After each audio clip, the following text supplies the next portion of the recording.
নবী না এলে আল্লাহ দুনিয়া কিছু বানাতেন না। ওই নবীর মায়ের নাম ছিল আমেনা। একটু জোরে বলা গেল না? আর একটু চিল্লে বলা গেল না? আমার নবীর মায়ের নাম কি ছিল? আমিনা। আমার নবী যখন 4 মাস পেটে, আমার নবীজির আব্বা আব্দুল্লাহ ইন্তেকাল করলেন। আহা, আমার নবী পেটে থাকতে আমার নবীর আব্বা চলে গেল। 9 মাস পরে আমার নবীর মা আমেনা বাবা দিনের নবীকে প্রসব করলেন মক্কা নগরে। ভাইরা গো, 3 দিন মা আমেনা আমার দয়ার নবীকে কোলে করে বুকে রাখলেন। ভাইরা কি বলবো, মক্কা শরীফের নিয়ম হচ্ছে কি জানেন? মা জননী বাচ্চা প্রসব করবে, মা কিন্তু মানুষ করবে না। ভাইরা গো, ওই মদিনা থেকে বাবা ধাত্রী মেয়েরা আসবে, বাবা তারা বাচ্চা নিয়ে বাবা তারা লালন পালন করবে, বাবা বছরে তারা টাকা পাক। ভাইরা গো, মক্কা শরীফে বাবা যত ছেলে হয়েছিল, বাবা মদিনা থেকে ধাত্রী এসে বাবা সব ছেলেগুলো নিয়ে চলে গেছে। অবশেষে বাবা মদিনার মহিলা আজকের স্বামীকে নিয়ে গুটি গুটি পাক বাবা মক্কায় চলে এসেছে। উনি কে? আপনার নাম জানেন? আমি নিজ ওনার কবরটা দেখে এসেছি। বাবা জান্নাতুল বাকিতে শুয়ে আছে, অন্য কেউ না। আমার নবীর যিনি দুগ্ধ দিয়েছিলেন উনি হলো দুগ্ধ মাতা হালিমা।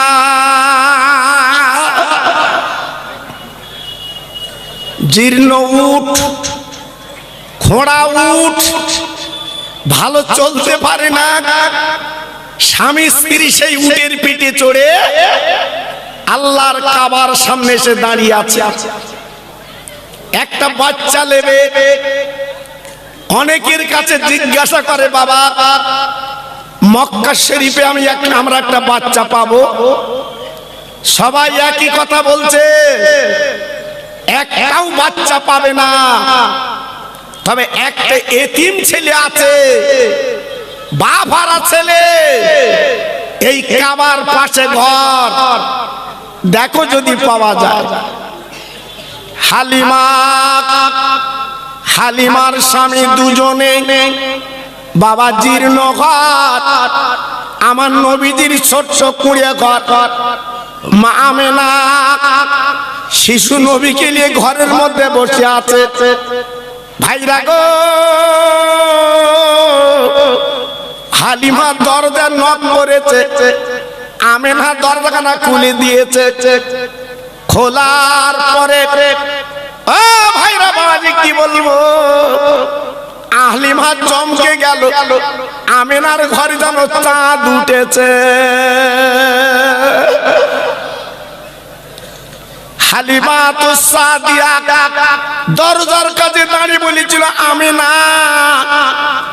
এটা তোমার বাচ্চা, আমি মদিনা থেকে এসেছি ধাত্রীর রূপে। যদি মনে কিছু না করো, তোমার বাচ্চাটা আমার কাছে দাও, আমি লালন পালন করব, 1 পয়সা তোমার লাগবে না। আমার দিনের নবীর মা বাবা জননী আমেনা ঝরঝর করে কাঁদতে লাগলেন। হালিমা গো, তুমি আমার মুহাম্মদকে নেবে, তুমি লালন পালন করবে, তুমি কি জানো না ওর আব্বা দুনিয়ায় বেঁচে নেই, একটা এতিম, আজকে তুমি তো কোলে নেবে। হালিমা তো সাজা বলেছিলেন, আমি না গো এমন ছেলে আমি জীবনে চোখে দেখিনি, দাও আমার বুকে দাও। আমি হালিমা তো সাজা নিয়ে একবার ওর গালে আমি চুমো দিতে চাই।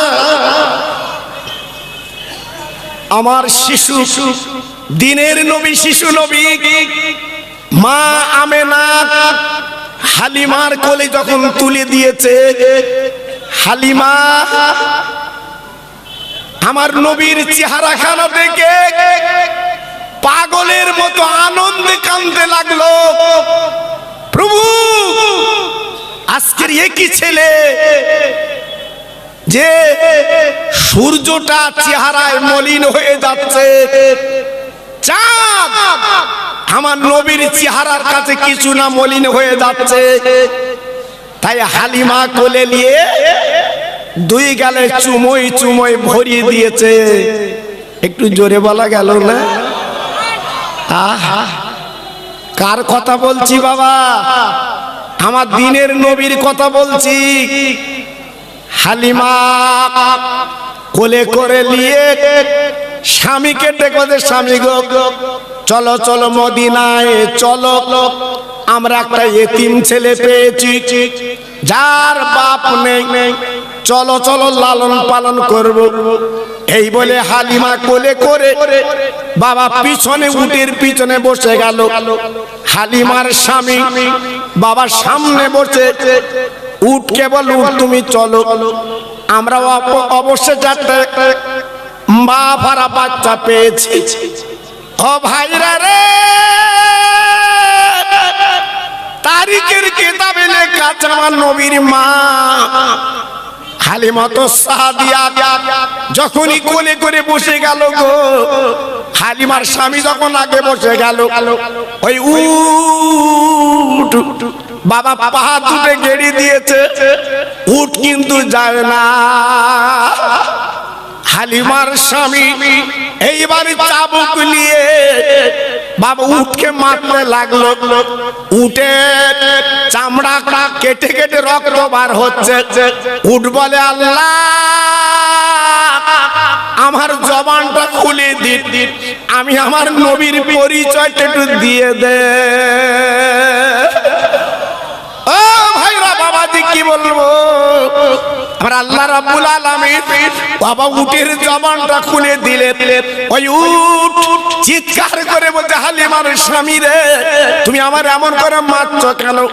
আমার চামড়া ছিলে যাচ্ছে, আর মেরো না মেরো না, আমি মার সহ্য করতে পারছি না, যত মারো না কেন আমি এক কদম যাব না, কারণ তোমার পিছনে বসে আছে আল্লাহর দোস্ত দিনের নবী।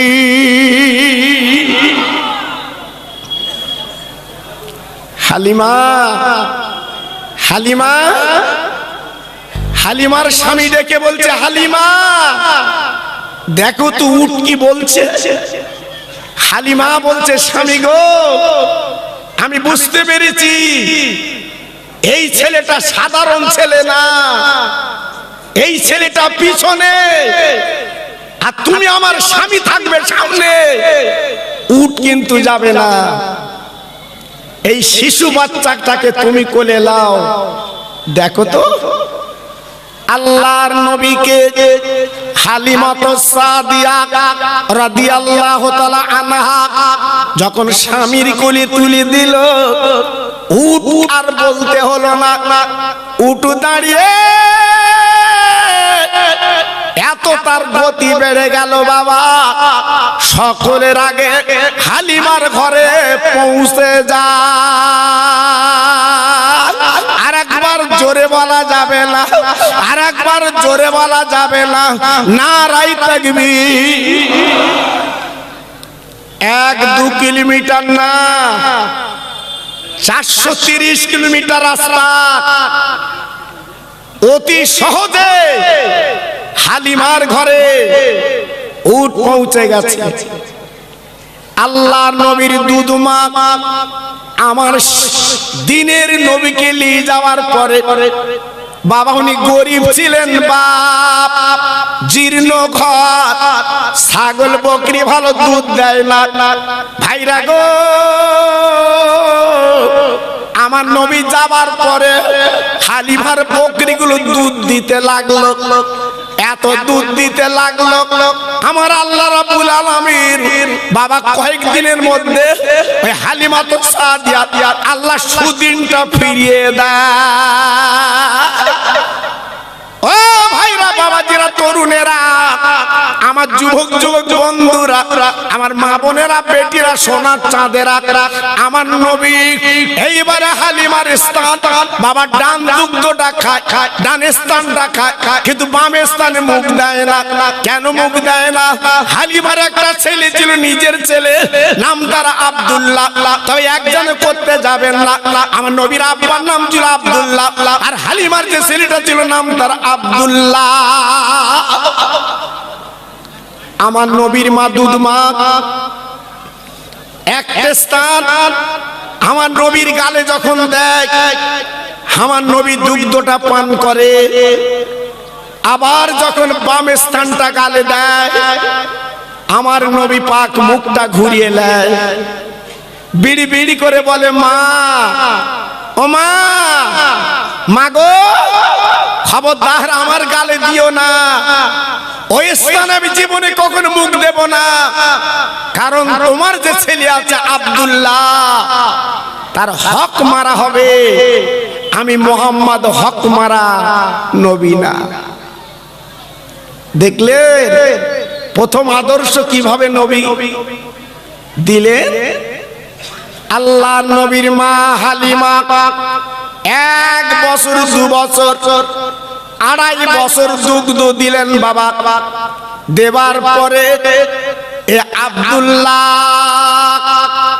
একদিন মাকে ডেকে বলছে, মা, আমি মাঠের ময়দানে ছাগল বকরি চড়াতে যাই। ওরে মারে, আমি তোমার নিজের পেটে ধরা সন্তান, আজকে আমি একা মাঠের ময়দানে যাই। ও মা, মা, মা গো মা, আজকে আমার বুধু ভাই তথা তোমার মোস্তফা যদি আমার সঙ্গে যায়, বলো বলো কোন আপত্তি আছে? হালিমা আব্দুল্লাহর গলাখানা জড়ি কাঁদতে লাগলেন। আব্দুল্লাহ রে, আমার মোহাম্মদ তোর সঙ্গে যাবে না, কারণ ওই মাটির ময়দানে অনেক ব্যাপার আছে বাবা। তুই যা, চলে যা, চলে যা। কোন বিপদ আপদ যদি এসে যায়, আমি তোর মা হালিমা পাশান দেব, কিন্তু মুস্তফার যদি কিছু বিপদ হয়, আমি আমিনার কোলে কার তুলে দেব। ভাইরা, বাবাজিরা, হালিমাতুস সাদিয়া আমার নবীকে কত ভালোবেসেছিল বাবা। একদিন দুদিন না, একদিন আব্দুল্লাহ লুকিয়ে চুরিয়ে আমার দিনের নবীকে ময়দানে নিয়ে গেছে বাবা। মা হালিমা জানে না। দিনের নবী যাবার পরে ময়দানে আব্দুল্লাহ কি করলো বাবা, ছাগলের দড়িগুলো গলাতে খুলে নিল। লেবার পরে ওই দড়িগুলো বাবা আপার গুটিয়ে আপার বালিশ মতো করে বাবা দিনের নবীর মাথায় দিয়ে ঘুম পাড়িয়ে দেয়। আব্বাজান, ভাইজান, কিতাবে লেখা আমার নবী বাবা যখন ময়দানে চলে গেছে, বাবা উঠে আপার বলে ছাগলের দড়িগুলো খুলে নিয়েছে, বাবা বকরির দড়িগুলো খুলে নিয়েছে। ভাইরা কি বলবো বাবা, যে কি বলবো, ওই ছাগলগুলো কিন্তু ঘাস খায় না, ওরা কিন্তু গুতুগুতি করে না। আমার দিনের নবী, রহমতের নবী বাবা যেখানে শুয়ে আছে বালুর উপরে, আমার নবীকে ছাগলেরা গোল হয়ে দাঁড়িয়ে যায়। কি করে চিনলো? ছাগলের কানে কানে কি ওয়াজ করেছে? কোন মাওলানা ওয়াজ করেছে ছাগলের? যিনি সেই দিনের নবী, ইনি সেই রহমতের নবী। আহা, আমার নবী আসার আগে বনে জঙ্গলে আসমান জমিনে চতুর্দিকে ছড়িয়ে দিয়েছে, আমার দোস্ত যাচ্ছে।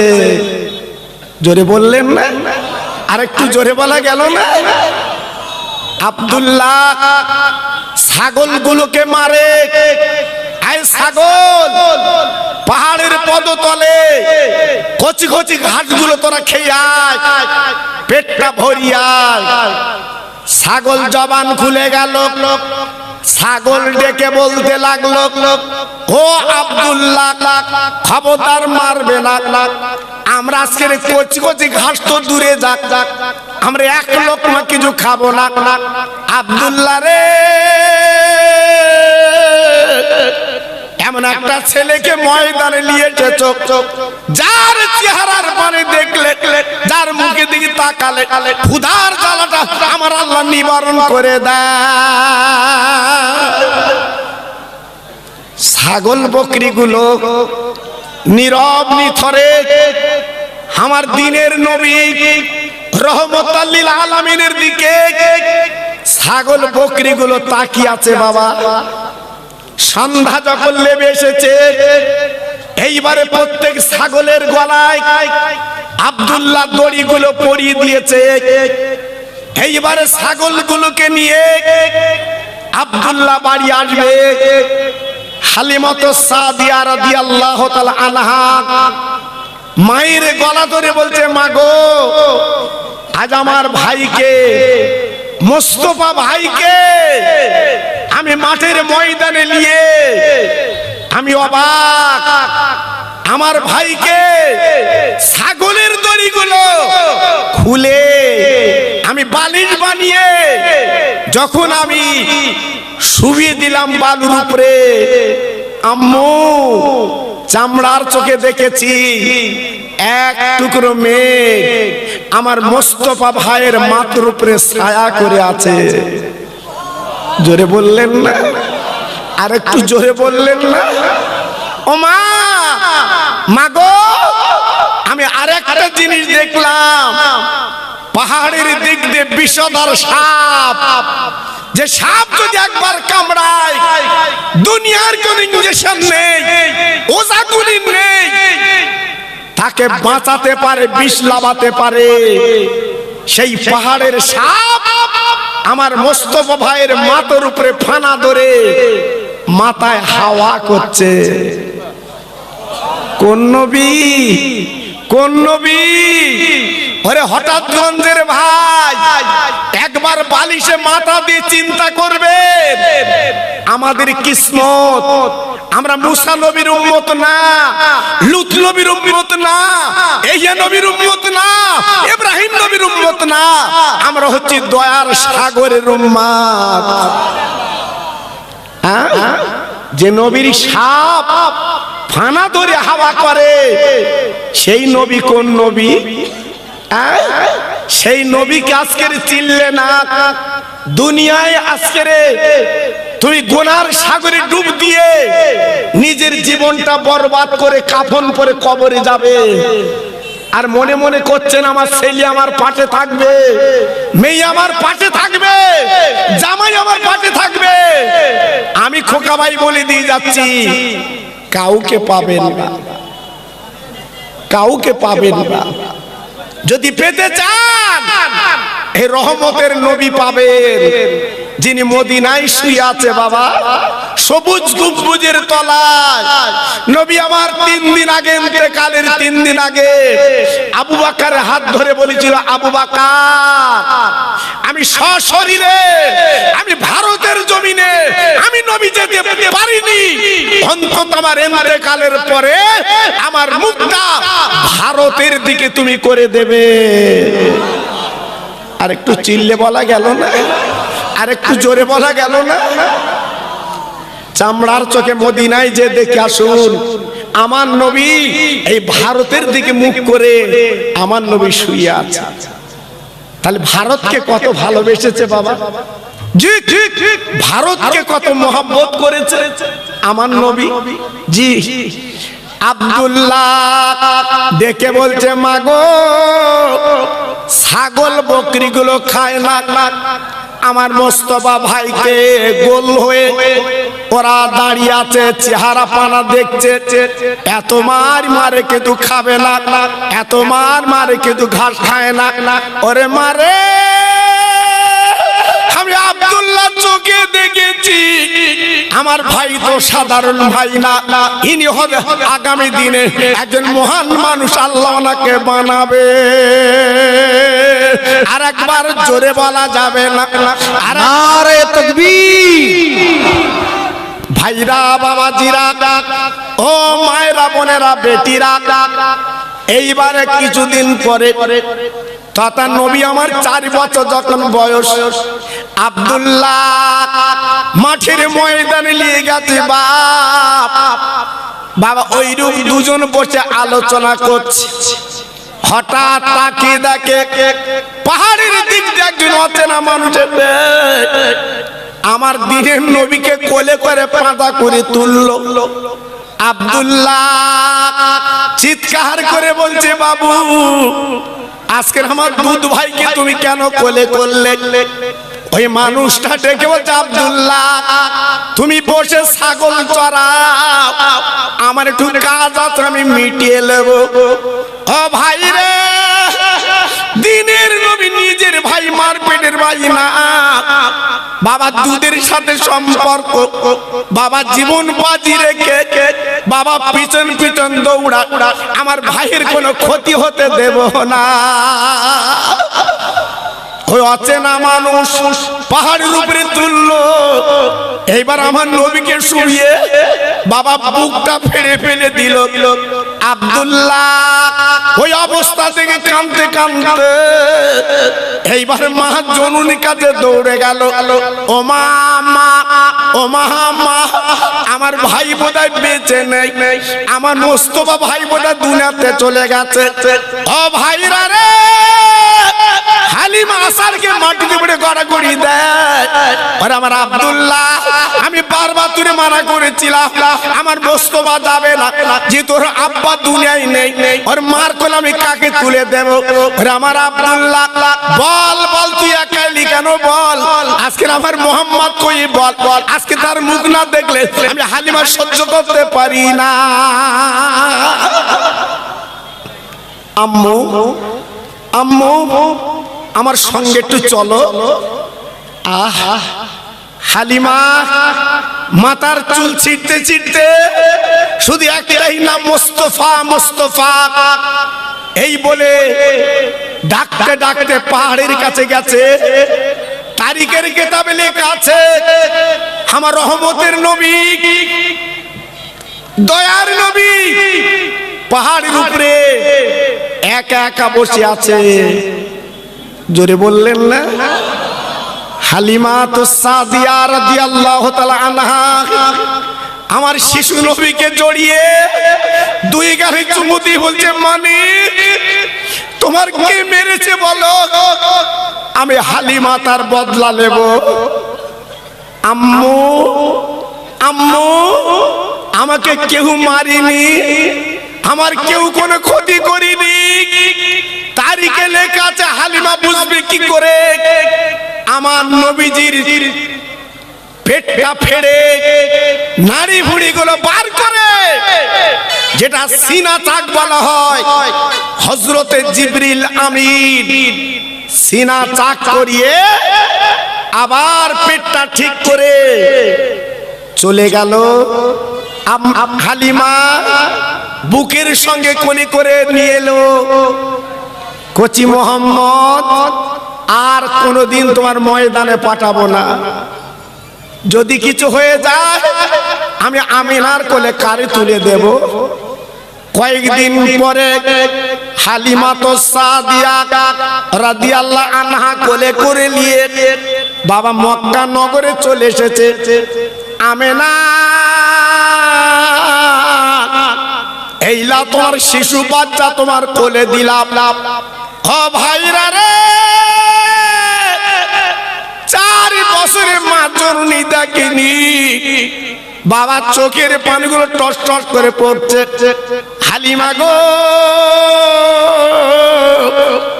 আমার মোহাম্মদ আমার কোলে তুমি দিয়েছো, কিন্তু মক্কাশের নতুন রোগ একটা দেখা দিয়েছে, যে রোগের নাম ছিল পেলেগ রোগ।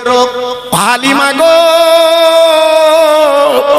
তুমি 4 বছর রেখেছিলে আমার শিশু মোহাম্মদকে, আরো 2 বছর তুমি রেখে দাও। ও তরুণ যুবক বন্ধুরা, হালিমা আবার কোলে করে মদিনায় চলে এলেন। মোটামুটি কথা হলো 2 মাস 2 বছর রাখার পরে এইবার কোলে করে মক্কায় পৌঁছে গেল। আমেনা আর রাখবো না, অনেক পিছনে শত্রু লেগে গেছে, আমার মুহাম্মদকে ক্ষতি করবে। এই লাভ তোমার শিশু মুহাম্মদকে কোলে দিলা। আমার নবীর মা আমেনা হালিমা বুর হাতখানা ধরে বলেছিলেন, হালিমা রে, তুমি যে 6 বছর আমার শিশু মুহাম্মদকে লালন পালন করলে, ও হালিমা তুমি জানো আজকে আমার স্বামী নামি বিধবা, আমি তোমার কিচ্ছু দিতে পারবো না, তবে আমি গ্যারান্টি দিয়ে বলে দিলাম আমার মুহাম্মদ তোমার সব কিছু দেবে। হালিমা রেখে যখন চলে এলেন, আল্লাহর দোস্ত রহমাতাল লিল আলামিন 6 বছর বয়স মা আমেনার আঁচল ধরে মক্কা নগরে ঘোরে। আহা কি সুন্দর চেহারা, আল্লাহ দ্বীনের নবী রহমতের নবী করে পাঠিয়েছে। আমার নবী যে রাস্তা দিয়ে হেঁটে যায়, পাথর কাকর গুলো তুলো হয়ে যায়। একটু জোরে বলা গেল না? আল্লাহর নবী রহমতের নবী মাঠের ময়দানে মক্কার ছেলেদের সঙ্গে খেলতে গেল।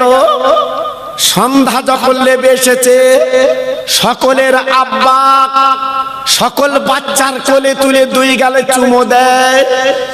আমার দ্বীনের নবী রাস্তার দিকে তাকিয়ে ঝরঝর করে কাঁদছে। আমার আব্বা একটু পরে হয়তো আসবে, আমার কোলে তুলে গালে চুমো দেবে। আহ সন্ধ্যা আপর অন্ধকার নেমে এসেছে, দ্বীনের নবী বাবা গুটি গুটি পা আমেনার জীর্ণ ঘরে চলে এসেছে। ও মা মা, ও মা মা, আমেনা কোলের মধ্যে জড়িয়ে বললো, বাবা একবার বলো বাবা মুহাম্মদ, তোমার চোখে কেন পানি, কি ব্যাপার? বলে আম্মা জানবো আজকে আমার মনের বড় দুঃখ মা, আমার মনের বড় ব্যথা মা, তুমি প্রত্যেক দিন আমার কোলে লাও, আমার গালে কত চুমো দাও, আমি নিজে চোখে দেখেছি ওই পাহাড়ের পদতলে আমরা মক্কার যত ছেলে খেলা করি, সন্ধ্যার আগে প্রত্যেকের বাপ প্রত্যেকের গালে চুমো দেয়, তাদের গালে চুমো দেয়, তাদের কোলে তুলে কত আদর করে। আম্মা জান সন্ধ্যা পর্যন্ত আমি পথের কিনারায় বসে আছি, আমার আব্বা কেন আমাকে কোলে নেয় না? আমেনা শোনার পরে আমিনার 2 চোখ দিয়ে পানি গড়ি পড়ছে। আমেনা সহ্য করতে পারছে না, কেঁদে কেঁদে বলছে, মানিক তোর আব্বার কথা কেন বলা যাবে না? বলে মা গো,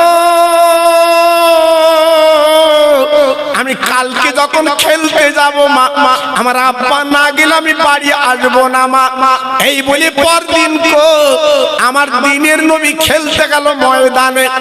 ও ভাইরা বাবাজি কি বলবো, প্রত্যেক দিনের মতো ছেলের আব্বা গুলো বাবার নাম ধরে ধরে ডেকে তুলে নেয়, বাবা তাদের গালে চুমো দেয়, খাবার দেয়। আমার দ্বীনের নবী রাস্তার দিকে তাকিয়ে আছে, আল্লাহ আমার আম্মাকে বলে এসেছি আজকে আমার আব্বা আমার কোলে নেবে। আমার দ্বীনের নবী রহমতের নবী রাস্তার দিকে তাকিয়ে আমার আব্বা এই এলো, আমার আব্বা এই এলো, আমার আব্বা কোন আসবে। আমার দ্বীনের নবী তাকিয়ে অন্ধকার নেমে এসেছে, আমার নবী পাক বাড়িতে আসছে না। আমার দ্বীনের নবী রহমতের নবী কাঁদতে কাঁদতে বালুর উপরে শুয়ে বড়াবড়ি দেয়। আমিনা আমিনা বুকের জ্বালা সহ্য করতে না পেরে গুটি গুটি পায় পাহাড়ের দিকে যেয়ে দেখে চাঁদের চেয়ে উজ্জ্বল আমার নবী পাক যেখানে শুয়ে আছে, চতুর্দিকে আপার আলো। মা আমেনা ছুটে যে কোলে তুলে নিয়েছে। মানিক, আমার সোনা, আমার বাচ্চা, তুমি একলা করে শুয়ে আছো কেন? চলো বাড়ি চলো। আল্লাহর নবী ডাক দিল, মা আমি বাড়ি যাব না মা গো, আমি আব্বার কোলে চড়ে যাব। ও ভাইরা রে, আমিনার চোখ দিয়ে পানি পড়ছে গো। আমার দিনের নবী বাবা কচি কচি হাত দিয়ে ওই মায়ের চোখের পানিগুলো মুছিয়ে দিচ্ছে। আম্মা জান গো, তুমি এমন করে কাঁদছো কেন? মা আমি তো আব্বার কোল চড়বো বলেছি, আব্বার গালে চুমো খাবো। দিনের নবীর মা এইবারে কোলে তুলে ডেকে বলছে, মানিক গো চলো চলো বাড়ি চলো, তোর আব্বার খবরটা তোমার বলবো। আমার নবীর মা এইবারে কোলে করে নিয়ে বাড়িতে ছোট্ট জীর্ণ ঘরে এসে বলছে, মা ও মা, মা গো আমার আব্বা কই, একটু বলো আমার আব্বা কই, আমার কোলে নেবে। আল্লাহ নবীর মা কোথায় পাবে দিনের নবীর আব্বাকে? তাই কানে কানে বলছে, মানিক গো সারাদিন তুমি মাঠে খেলা করেছো, তোমার পেটে ক্ষুধা। ওরে আমার সোনা, একবার গাল হা করো, তোমার গালে কিছু খানা দেব। ও ভাইরা রে, 100 বছরের শিশু নবী মার গলা ধরে কেঁদে বলছি, মা গো আমি খাবো না, আমি খাবো না মা, আমি আগে আব্বার গালে চুমো খাবো। আমেনা চোখ দিয়ে হর হর করে পানি পড়ছে রে। আমেনা সহ্য করতে পারছে না। আমার দিনের নবীর 2 গালে চুমু দিয়ে বলেছিল, আরে মানিক তুমি কেঁদো না, আগামীকাল তোর আব্বার কাছে আমি নিয়ে যাব বাবা। আম্মু আগামীকাল আমার আব্বার কাছে নিয়ে যাবে তো? সারা রাত কেটে গেল, বাবা সকাল হয়ে গেছে। আমেনা বাড়ির দাসী উম্মে আইমানকে ডাকলো, ওরে উম্মে আইমান, আমার কচি মোহাম্মদের চোখের পানি মোছাতে পারছি না, চল চল সেই সিরিয়ায় চল যেখানে আমার স্বামীর কবর আছে, একবার আমার বাচ্চা মোহাম্মদকে দেখিয়ে দে। ওই 3 জন গুটি গুটি পায়। বাবা নেই কোনো রাস্তা, শুধু জঙ্গল। বাবা নেই কোনো রাস্তা, শুধু পাহাড়। আল্লাহর হাজিরা চোখে দেখেছে দিনের নবীকে নিয়ে আমেনা উম্মে আইমান গুটি গুটি পায় সিরিয়ায় পৌঁছে গেছে। আব্দুল্লাহ যেখানে কবর, ওইখানে আমেনা দাঁড়িয়ে হাউমাউ করে কাঁদতে লেগেছে। আমার দিনের নবী মাকে জড়িয়ে বলছে, মা এই মাটির ময়দানে কাঁদছো কেন বলো, কি জন্য কাঁদছো? নবীর মা দেখে বলে, কচি মোহাম্মদ এইখানে তোমার আব্বা জান ঘুমিয়ে আছে, একবার ডেকে তুমি তুলে নাও। আমার দিনের নবী রহমতের নবী গো এইবার কবরের সামনে দাঁড়িয়ে আব্বা আব্বা বলে ডাকতে লাগলো। আব্বা ওঠো, আব্বা আব্বা আর ঘুমায়ো না, আব্বা ওঠো আমি চুমো খাবো, আব্বা ওঠো আমি কোল ছড়বো। উম্মে আইমান পাতা করে জড়িয়ে ধরে বলছে, কচি মোহাম্মদ আর তুমি ডেকো না, তোমার কান্না দেখে পাহাড় কাঁদছে তাকে দেখো, আজকের জঙ্গল কাঁদছে তাকে দেখো, আর বাবা কেঁদো না, কিন্তু নবীর কান্না বন্ধ হয় না, আব্বা জানের কলকানা চড়বে। কিতাবে লেখা আছে কিছুক্ষণের মধ্যে আব্দুল্লাহর কবরটা ফেড়ে গেল। বাবা, আব্দুল্লাহর কবরটা দুভাগ হয়ে গেল। আমার দিনের নবী, রহমতের নবী আব্বাকে দেখে নিলে। জোরে বলা গেল না? আর একটু চিল্লে বলা গেল না? আমার নবী পাক দেখে বলল, মা, আমার আব্বাকে আমি দেখেছি, চলো বাড়ি চলো। এইবার আবার তিনজন আব্দুল্লাহর কবর দেখে মা আমেনা ডেকে বলছে, শিশু মোহাম্মদ, তোমার নানার বাড়ি মদিনায়, তোমার নানার নাম আব্দুল ওয়াহাব জহুরি, চলো তো তোমাদের নানাদের সঙ্গে একটু পরিচয় করিয়ে দে। অনেক রাস্তা, আব্দুল্লাহ দুনিয়ায় নেই, আমি তোমার মা বেঁচে আছি, চলো তোমার নানাদের আত্মীয় স্বজনের পরিচয় করিয়ে দেব। আমেনা 1 মাস বাপের বাড়ি কাটালেন, আর মন বসে না। ওই তিনজনে মদিনার পথ ধরে বাবা মক্কায় আসতে লাগলো। বাবা আসার পথে আবুহা বলে একটা জায়গা আছে, আমার দিনের নবীর মার পেটের যন্ত্রণা। ও ভাইরা রে, কি যন্ত্রণা, কি ব্যথা! শিশু নবী ডাক দিয়ে বলছে, মা গো, তুমি এমন করছো কেন? মা, মানে আমার পেটের যন্ত্রণা। আমার দিনের নবী এইবারে বালির উপরে শুয়ে, মা, বাবা গড়াগড়ি দিচ্ছে, বাবা আমি বাঁচবো না, আমি কিন্তু ফাঁকি দেব। আমার নবী ওই মাহির গালে চুমো দেয় আর বলে, মা গো, বলো তোমার কোন জায়গার যন্ত্রণা, আমি হাতখানা বুলি দিলে যন্ত্রণা মিটে যাবে। ও ভাইরা, বাবাজি কি বলবো, আমার নবী পাক মা পেটটা ডাকালে, আমার নবী পাক হাতখানা বুলিয়ে দিলেন। রহমতের নবী নূরের হাত যেখানে বুলিয়ে দিয়েছেন, আমেনার যন্ত্রণাটা মিটে যায়। আস্তে আস্তে চক্ষু পাতা মুছে এলো, আমেনা ঘুমিয়ে গেল বালুর উপরে। আল্লাহর নবী ডেকে বলছে, বুবু মা, তুমি বাম পাশে শো, আমি ডান পাশে ঘুমাবো। এখন মাকে ডাকবো না, মা আমার ক্লান্ত মা। আমার মাকে সন্ধ্যার আগে ডেকে এই মরুভূমি পথ দিয়ে আমরা তিনজনে যাব। সন্ধ্যার আগে আমার দিনের নবীর ঘুমটা ভেঙে গেল। মার মুখে চুমু দিয়ে বলছে, মা আর ঘুমালে চলবে না, চলো মা, চলো চলো। আল্লাহ নবীর মা আমেনা নড়ে না, আমেনা কথা বলে না, আমেনা চক্ষু পাতা মেলে না।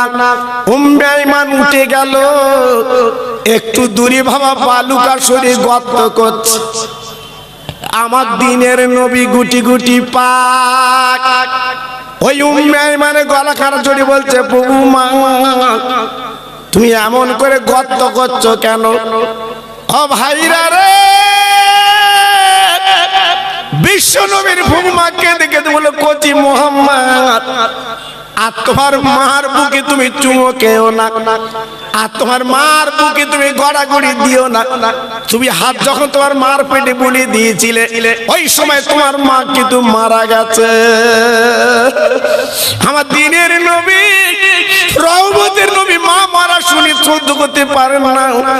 এইবারে দৌড়ে গেল মার কাছে, মা গো, ও মা, মা তুমি যা বললে তাই করলে। মা, তুমি না বলেছিলে আমি ফাঁকি দেব, আজকে তুমি ফাঁকি দিলে। মা, আমার দিনের নবী মার গালে চুমো দেয়, মা গো, আজকের মক্কা ছেলেরা আমার কিছু ক্ষতি করলে আমি কার কাছে নালিশ করব? মা, আরে আমার মা, তুমি আজকে আমার চলে গেলে, আমার আব্বা জান চলে গেছে, আজকে আমি মোহাম্মদ কার আশ্রয় জীবন কাটাবো? ও ভাইরা, ও হঠাৎ গঞ্জে তরুণ যুবকেরা, আজকে যে নবীর মাহফিল তোমরা দিয়েছো বাবা, এই নবীর মিলাদ তোমরা দিয়েছো, সেই নবী মাকে মাটি দিয়ে বাবা গুটি গুটি ভাই মক্কা শরীফ ফিরে এলেন। দাদা গো, আমার আম্মা মারা গেছে, আমি মা বলে কারে ডাকবো? আমার মা বলা স্বাদ মিটে গেছে। এই বলার পরে দিলের নবীর দাদা বুকের সঙ্গে দড়িয়ে কেঁদে বলছে, আমার দাদু ভাই কেঁদো না, আমি আব্দুল মুত্তালিব এখনো বেঁচে আছি। আহা, মাকে হারিয়ে, আব্বাকে হারিয়ে, দাদার কোলে পিঠে লালন পালন হলেন আমার দিনের নবী, রহমতের নবী। 3টে বছর দাদার কোল চড়তে পেরেছিলেন। 3 বছর পরে আব্দুল মুত্তালিব রোগগ্রস্ত হয়ে বিছানায় শুয়ে পড়লেন। আমার দিনের নবী দাদার 2 গালে চুমো দিয়ে বলেছিল, দাদা তুমি না বলেছিলে আমি আছি, আজকে তুমি এমন করছো কেন বিছানায়? দাদু ভাই, দাদু ভাই, আমি তোমার ফাঁকি দেব, আর থাকবো না।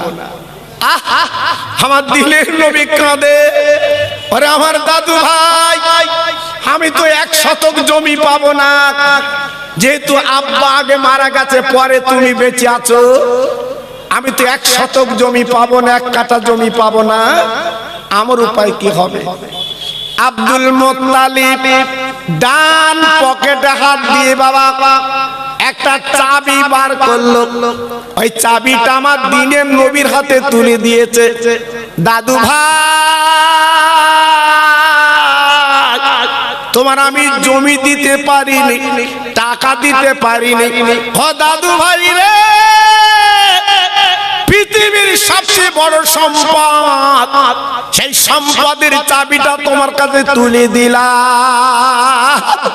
আমার দিনের নবী ডেকে বলছে, ও দাদু ভাই, ভালো ভালো কোন দরজার চাবি, ভালো ভালো কোন ঘরের চাবি? আব্দুল মুত্তালিব বলেছিল, কচি মুহাম্মদ, আমার দাদু মুহাম্মদ, শুনে নাও, জেনে নাও, এই চাবিটা দুনিয়ার কোন ঘরের চাবি না, এই চাবিটা আল্লাহর ঘরের চাবি, কাবা বাইতুল্লাহ। নারে তাকবীর, নারে তাকবীর। আহা, আমার নবী কি সম্পদ পেল বাবা? জমি পাইনি, টাকা পাইনি, আমার নবী পাক পেয়েছে আল্লাহর কাবার দরজার চাবি। তাই আজকে আমি আপনাদের কাছে বলছি বাবা, আমার নবীর ইতিহাস বললে ঘন্টা কি ঘন্টা কেটে যাবে, আপনাদের বাড়ি যাওয়ার কথা মনে হবে না। তাই সেই নবীর প্রেমের পাগল, নবীর প্রেমের দিওয়ানা, নবীর প্রেমের মজনু এই মাহফিলে কারা বসে আছে? এই মাহফিলের পারপাসে নবীর মোহব্বতের জন্য 1000, 500, 200, কে কত আমার নবীর প্রেমে দেবে। আমি খাস করে এই শাবানের চাঁদে দোয়া করব, আল্লাহ পাক আপনার বাড়িতে বিপদ, বালা, মুসিবত এই শাবানের পানি দিয়ে আল্লাহ পাক যেন আপনার বাড়িটা ধুয়ে দেয়। আসুন, এই মাহফিলে এমন একজন পাগল আল্লাহর বান্দা আছেন, 10,000 টাকা দেবেন, 5,000 টাকা দেবেন। আমি গুনাহগার জবান দিচ্ছি, আমি আল্লাহর কাছে আপনার জন্য হাত তুলে দোয়া করব। দেখি আল্লাহর বান্দা কি আছেন প্রথম নম্বরে, কোন আল্লাহর বান্দা আছে?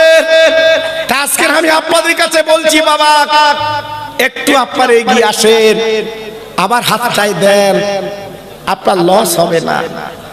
আল্লাহ না করুক আগামী কাল যদি আপনার মরণ হয়, কাফন পরে কবরে যেতে হবে বাবা। আপনার বাপ গেছে, মা গেছে, আপনার নানা গেছে, নানি গেছে, দাদা গেছে, দাদু গেছে। তাই আজকের আমি আপনাদের কাছে বলছি বাবা, একটু বলুন তো দেখি আল্লাহর বান্দা কি আছে? আমার সাইদ ভাই, সাইদ গাজী, এই মাহফিলের যিনি সভাপতি, 21,000 টাকা আমার হাতে নগদ দিয়েছে। নারে তাকবীর। একটু জোরে বললেন না? একটু চললে চিল্লে বলা যাবে না? নারায়ে তাকবীর, একটু জোরে বলুন তো দেখি, নারায়ে তাকবীর। আমার সাইদ গাজী ভাই বলেন জিন্দাবাদ, আমার সাইদ গাজী ভাই বলেন জিন্দাবাদ। ওনার মা বাবা জান্নাতি, জোরে বলেন মারহাবা, চিল্লে বলেন মারহাবা। 21,000 টাকা নগদ, জোরে বলেন মারহাবা। নারায়ে তাকবীর। মাশাআল্লাহ, মাশাআল্লাহ। দেখেন দেখেন অন্তর কারে বলে। তিনি হলেন বাংলার বাঘ, আল্লামা রুহুল আমিন। একটু জোরে চিল্লে চিল্লে বলুন সুবহানাল্লাহ। যত ভাই আমার সামনে বসে আছেন সবাই বসিরহাটের হুজুরকে আমরা মানি না? মানি না? আরে কথা বলেন না কেন? সবাই বলেন মানি তো নাকি? জি, আমরা প্রত্যেকে মানি বলে বসিরহাটে যাই। আল্লাহর ওলি আমার বসিরহাটের পীর, উনি যখন আলেম হলেন, শিক্ষা দীক্ষায় উন্নতি হলেন, উনি কি করলেন? আমার দাদা পীরের দরবারে গেলেন।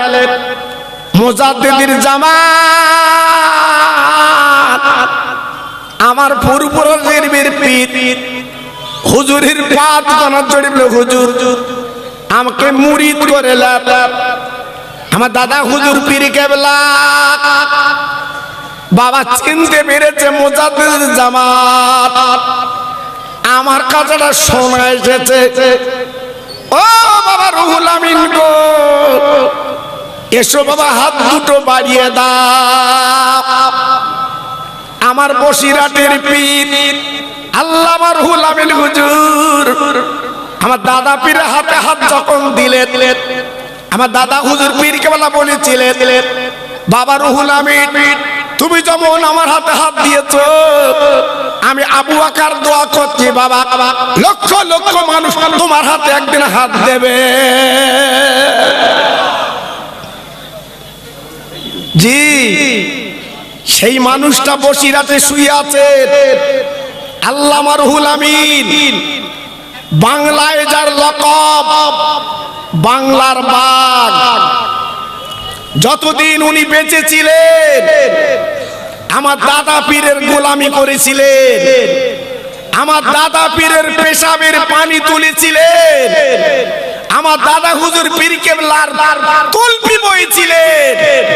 তাই দাদা পীরের দোয়ায় আজকের বাংলার বাঘ হয়ে আজ বসিরহাটে ঘুমিয়ে আছে।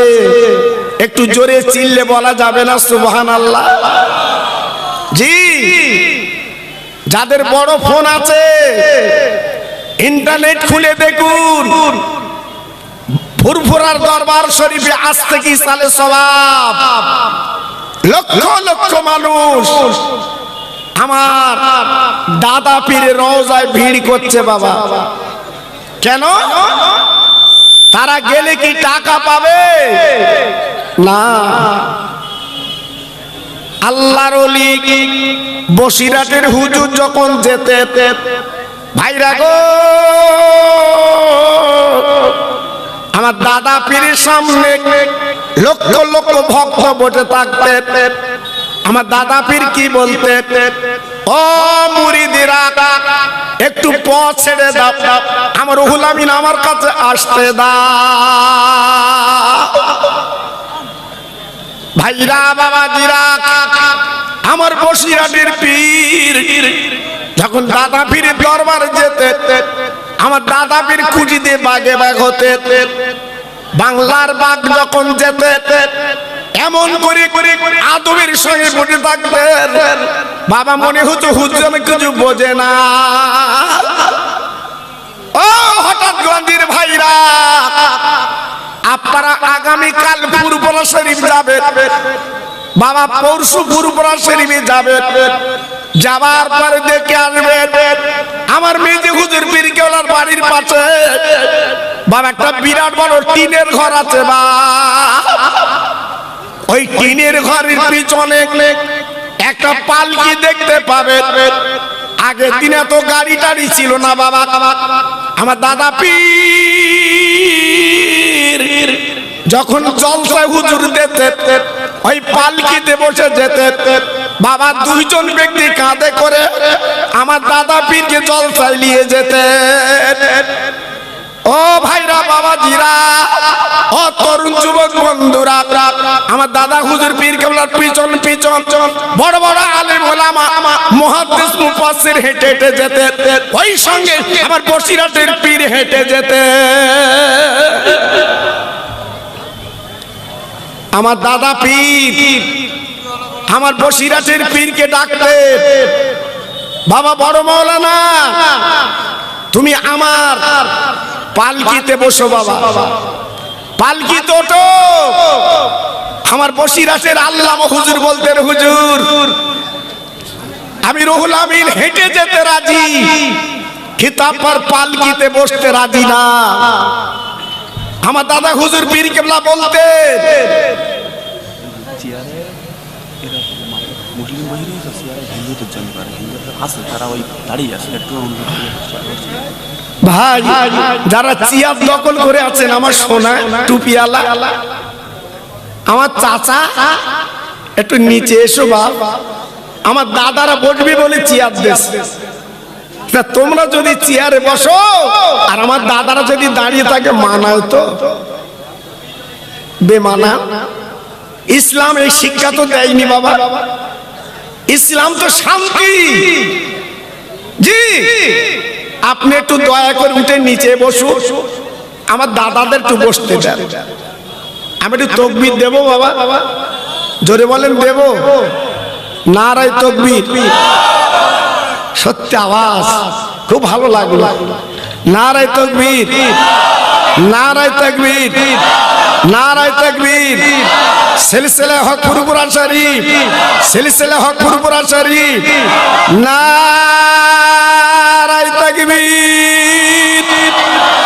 একটু মোহাম্মদের সঙ্গে কলেমা পড়েন, লা ইলাহা ইল্লাল্লাহ, লা ইলাহা। খুব সুন্দর হচ্ছে।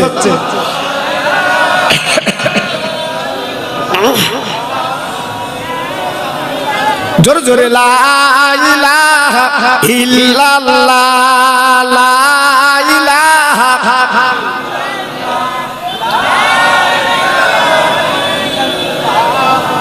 লা ইলাহা ইল্লাল্লাহ মুহাম্মাদুর রাসূলুল্লাহ, হাসবি রাব্বি জাল্লাল্লাহ, হাসবি রাব্বি জাল্লাল্লাহ, মাফি কলবি গায়রুল্লাহ, নূর মুহাম্মদ সাল্লাল্লাহ।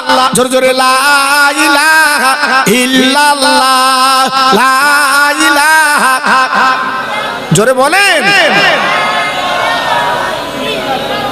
লা ইলাহা ইল্লাল্লাহ, লা ইলাহা।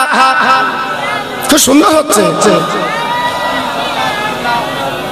লা ইলাহা ইল্লাল্লাহ মুহাম্মাদুর রাসূলুল্লাহ। জোরে জোরে আল্লাহুম্মা।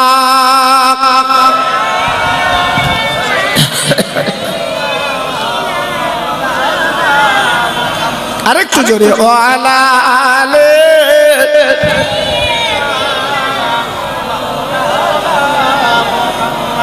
খেতে দেব খেজুর মেথি খুদা যদি পায়, দুম্বারো দুধ পাতার ঠোঙায় দেব পিপাসায়, তোর মুহাম্মাদের দেনা আম্মা সঙ্গে নিয়ে যায়, মেশচরণে ময়দানে মা কোনো যে ভয় নাই। জোরে জোরে আল্লাহুম্মা। জোরে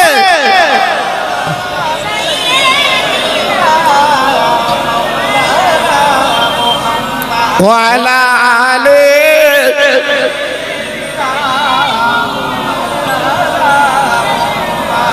আমার ভাইরা বাবাজিরা, আমার মা বোনেরা, বেটিরা, আমার সোনার চাঁদেরা, আমার দাদা হুজুর পীর কেবলা বাংলার বাগ আল্লামা রুহুল আমিন হুজুরকে যখন ডাকতেন, হুজুর আমার যেতেন না, হেঁটে হেঁটে যেতেন। ভক্তি কারে বলে, আদব কারে বলে, ভালোবাসা কারে বলে? বাংলার বাগ আল্লামা রুহুল আমিন হুজুর দেখিয়ে দিয়ে গেছে। জোরে বলা গেল না? আর একটু চিল্লে বলা গেল না? হাজার হাজার আলেম আমার দাদা পীরের পালকির পেছন পেছন যেতেন, কিন্তু আমার দাদা পীরের জুতো আমার আল্লামা রুহুল আমিন নিজে নিতেন। আমার দাদা পীরের জুতো কোন আলেমের হাতে দিতেন না। আমার দাদা হুজুর পীর কেবলার জুতো দুটো বাংলার বাগ রুহুল আমিন নিতেন। কেমন করে? কোন সাইড ব্যাগে না, জুতো দুটো নিচো না, আমার বসিরহাটের পীর জুতো দুটো ভাঁজ করে মাথার উপরে করে নিয়ে হাঁটতেন। আর একটু জোরে বলা গেল না? আর একটু চিল্লে বলা গেল না? কত দরের আলেম আমার বসিরহাটের পীর। আল্লাহ কি আলেম করেছিল, আল্লাহ কত এলেম দিয়েছিল। নিজের জীবনটা আমার দাদা পীরের পায়ের তলে বিলীন করে দিয়েছিলেন। আর এখন বর্তমান দেখছেন না বাবা, একটু উপরে উপরে উঠে গেলে চিলিম চেগিয়ে দিতে হচ্ছে। হুজুর থুতু বেল, হুজুর থুতু বেল। আমরা কত চিন্তা ভাবনার মানুষ। আমার দাদা হুজুর পীর কেবলা বলতেন, ও বাবা বড় মাওলানা, আল্লাহ তোমার এলেম দিয়েছে বাবা, আজকের জুতো দুটো তুমি মাথায় করলে কেন? রুহুল আমিন রে, জুতো দুটো নিচু করো, নইলে তোমার ব্যাগের মধ্যে করে লাও। আমার বসিরহাটের পীর জব দিয়েছিলেন, ও আমার পীর, ও আমার মুর্শিদ, ও গো মুজাদ্দিদের জামাত, আমি রুহুল আমিন জানি আপনার জুতোর মূল্য কত। আমি রুহুল আমিন আমি নিচু করব না, আমি ব্যাগের মধ্যে নেব না। ওই আমার মুজাদ্দিদের জামান গো, আপনার জুতো তো মাথায় নিয়েছি। কেন মাথায় নিলাম? আপনার জুতোর মূল্য অনেক করেছে। আল্লাহ পাক যদি রুহুল আমিনের মুখটা ফেড়ে দিত, আপনার জুতো দোকানা এই রুহুল আমিন মুখের মধ্যে করে তুলে নিত। কি গো, অবজ্ঞা ছিল না, ঘেন্না ছিল না। পীরের জুতো দোকানা মাথায় করে নিয়ে আমার বসিরহাটের পীর হুজুর উনি যেতেন। আমার দাদা হুজুর পীর কেবলা পালকিতে বসে দোয়া করেছিলেন, রুহুল আমিন রে, আমার জুতো তুমি মাথায় করলে, আজকে তুমি অবজ্ঞা করলে না, আজকে তুমি চিন্তা করলে না। আমি আবু বকর, আমি মুজাদ্দিদের জামাত, এই পালকিতে বসে দোয়া করে দিয়ে যাচ্ছি, তোমার জুতো একদিন বাংলাদেশের মানুষ মাথায় করে বয়ে বয়ে বেড়াবে। জি, এমনি মানুষ পাগলের মতো বসিরহাটের মৌচাকে এমনি মৌমাছিরা ছুটে যাচ্ছে। কেন? আমার বসিরহাটের পীর আল্লামা রুহুল আমিন হুজুরকে আল্লাহ পাক এত বড় তাওয়াজ্জু দিয়েছিলেন, এত বড় ক্ষমতা দিয়েছিলেন আমার দাদা পীরের দোয়ায়, তাই তেনাকে বাংলার বাঘ বলা হতো। একটু জোরে বলা গেল না? আর একটু চিল্লে বলা গেল না? জি, আমি তাই আপনাদের কাছে অনয় বিনয় করে বলছি বাবা, আমরা সেই বাংলার বাগের পাশের মানুষ। জি, একদম কোনো চিন্তা করবেন না, কোন দিকে যাবেন না, কোন দিকে তাকাবেন না। যতদিন আল্লাহ বাঁচিয়ে রাখবে আমরা বসিরহাটের আল্লামাকে মেনে চলবো, বলুন ইনশাআল্লাহ। একটু জোরে বললেন না? আর একটু চিল্লে বলা গেল না? জি, আজকের আমাদের মতো বক্তা বর্তমান অন্তত আপনার মনটা বিগড়ে দেবে, এমন কথা বলবে আপনার মনটা বিষিয়ে দেবে। আমি খোকা ভাই পায়ে ধরে বলছি আপনাদের, বসিরহাট আর ফুরফুরা শরীফ আপনার মেনে চলবেন, বলুন ইনশাআল্লাহ। জোরে বললেন না? আর একটু চিল্লে বলা গেল না? চলবে। যাক, আমি ওদিকে যাব না। আমার যেটা মেন বক্তব্য, আমার স্নেহের ছোট ভাই জনাব হাফেজ মৌলানা আলহাজ তরিকুল ইসলাম সাহেব আমাকে বলছিলেন, আমি কয়েক বছর আগে আমি বিশ্ব নবী